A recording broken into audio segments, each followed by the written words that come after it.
If you're a gamer, odds are you have a game from your past which is really special to you, or one that you just have a lot of fond memories of. For me, that game is SpongeBob SquarePants Battle for Bikini Bottom. I have so many great memories of this game. My sister and I would play this game for hours. Some of the best times from my childhood. However, if you were to ask my sister what her favorite game from her past was, she'd most likely tell you about this one, Piglet's Big Game. When we weren't playing the SpongeBob game, we were usually playing this one. And looking back on it, it really reminds me how flawed this game is. You want to know how flawed? Well, let's take a look.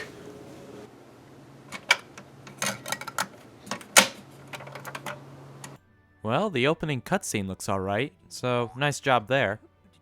The story of the game is that Piglet gets scared by a giant shadow and runs all the way to China. Just kidding. Christopher Robin tells Piglet he could be a hero someday, and that all he needs to do is overcome his fears. Piglet, claiming he's just too small and too scared, leaves the 100-acre woods out of despair. A short walk later, he finds a magic telescope which he can see all his friends through and enter their dreams. What'd you expect? It's a Disney game.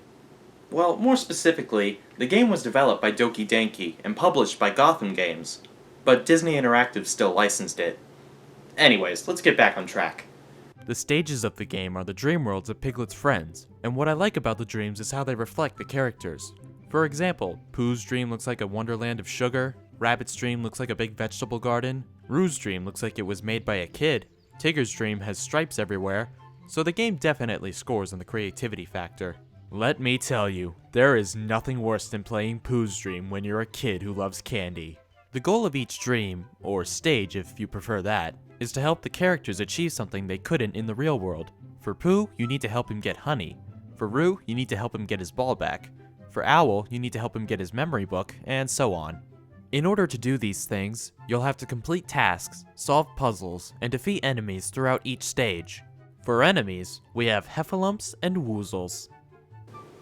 Okay, I know this is a kid's game, but it's really hard for me to take the enemies seriously when their names sound like types of STDs. There's a few different types of Heffalumps and Woozles, and they all have their own special skills. There's the basic Heffalump and the basic Woozle, then there's the Bee Heffalump, the Tuba Heffalump, the Road Sweeper Heffalump, the Jackpot Heffalump, the Mirror Woozle, the Hide-and-Seek Woozle, and the Sporty Woozle. So how do you fight the enemies? Well, like this. First, you have to be facing the enemy. Then you push A. This will send you into what's known as Grimace Mode. In Grimace Mode, you'll have to push a series of buttons in the order they appear on the screen. If done right, it will trigger what's called a Brave Face. The Heffalump or Woozle will get scared, and when they've been scared enough times, they turn into a flask. Touch the flask and you'll never see that particular Heffalump or Woozle ever again. Now Grimace Mode is where the special abilities of the Heffalumps and Woozles come into play. When you're trying to enter the button combinations, we'll call them codes to keep things simple, the Heffalumps and Woozles can disrupt the process by using their skills. For example, the Mirror Woozle can move the screen around, the Sweeper Heffalump can partially cover the code, the Tuba Heffalump can destroy the code, and the Jackpot Heffalump— Oh, Jesus Christ! The Jackpot Heffalump is the worst of all because it leaves parts of the code out. See that question mark there? That can be either Y, X, or B. Oh, and that question mark there? It can be either up, down, left, or right on the joystick. It's already crappy enough that they do something like this, but it gets worse. There's actually a glitch on the Jackpot Heffalump, which causes the buttons to not register sometimes. I'm not kidding. Watch this. The Jackpot Heffalump spins the code, I get the first piece right after a few tries. Now look.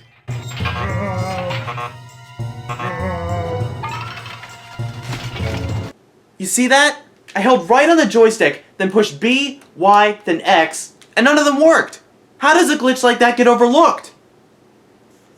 I don't know.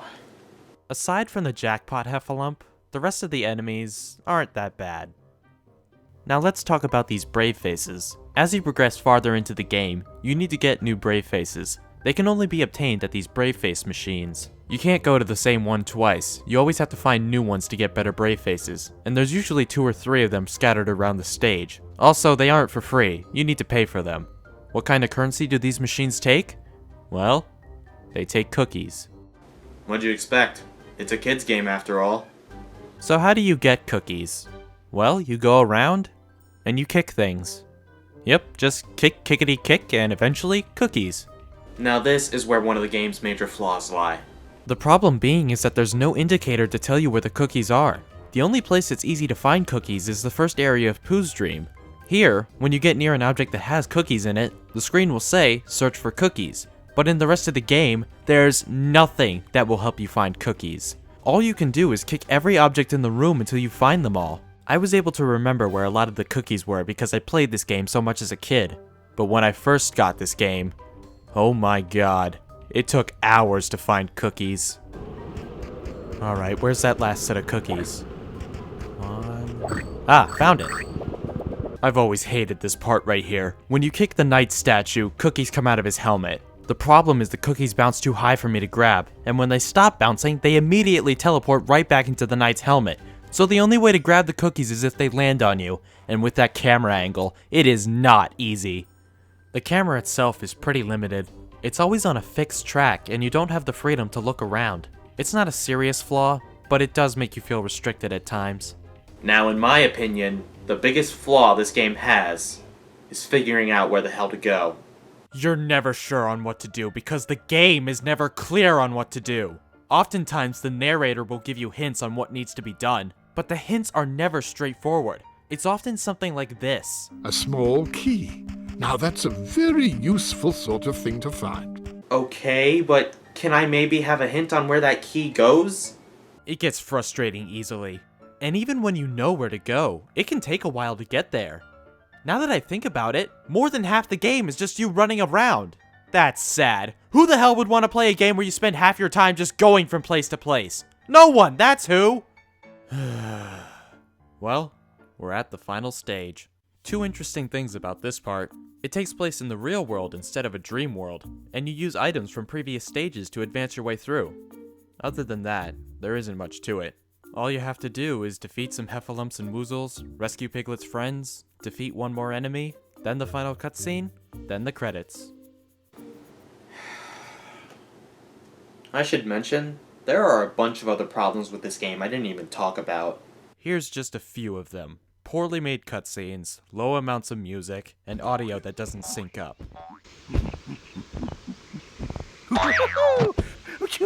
I swear that wasn't me. That came right from the game.